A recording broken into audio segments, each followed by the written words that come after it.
এবার শেখ হাসিনার বিরুদ্ধে মামলা গজিয়ে তারই অঙ্গ সংগঠনের এক নেতা বৈষম্য বিরোধী ছাত্র আন্দোলন চলাকালে চট্টগ্রামত হামলার পরিকল্পনা ও হামলার নির্দেশ দেওয়ার অভিযোগ আনিয়ে 187 জনের বিরুদ্ধে এই মামলা করাই বলে জানা গিয়ে জেন্ডে 26 পুলিশ কর্মকর্তা ছাড়াও আসামি করা সাবেক স্বরাষ্ট্রমন্ত্রী আসাদুজ্জামান খান কামাল, সাবেক সড়ক পরিবহন ও সেতু মন্ত্রী ওবায়দুল কাদের, সাবেক শিক্ষামন্ত্রী মহিবুল হাসান চৌধুরী নফেল সহ চট্টগ্রামের বোথ হেভিওয়েট নেতাকল।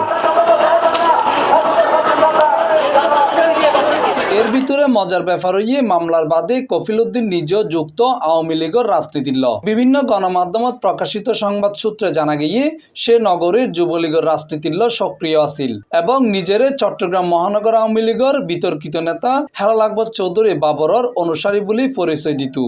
এনকি তার এলাহা নন্দনকাননত নিয়মিত চাঁদাবাজি ও চিন্তাই করে বেড়াইত কফিল। এ বিষয়ে জানতে চাইলে সিএমপির এডিসি কাজী মোহাম্মদ তারেক আজিজ C+ টিভিরে হইয়ে যদি কেউ এই ধরনের মামলা করিতে হয় সেক্ষেত্রে তদন্ত করে মিথ্যা ও হয়রানিমূলক প্রমাণ পাওয়া গেলে বাদীর বিরুদ্ধে ফৌজদারি কার্যবিধি 250 ও দণ্ডবিধি 211 অনুযায়ী ব্যবস্থা গ্রহণ করা হইব। সোমবার চট্টগ্রাম মেট্রোপলিটন ম্যাজিস্ট্রেট জুয়েল দেবর আদালতত মামলা গজি কফিল উদ্দিন। মামলাগত তিনি সাবেক মন্ত্রী এমপি সহ 26 জন পুলিশ কর্মকর্তা ও আসামি গজি। এরপর বাদী কফিলর পরিচয় বেড়ে এলে আলোচনা সমালোচনা শুরু হয়। C+ TV, Chittagong.